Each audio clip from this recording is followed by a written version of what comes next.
Miren aquí cómo quedó el disco. De hecho ya no traía la balata esta, solo traía aquí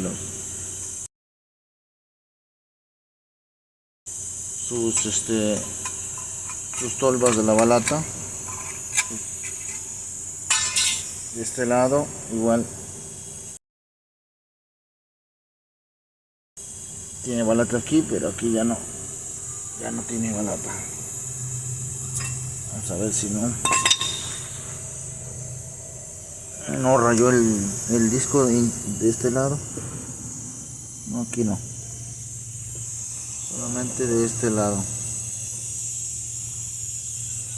Y aquí ese pistón se le salió líquido. Vamos a regresarlo y vamos a checar si no hay problemas.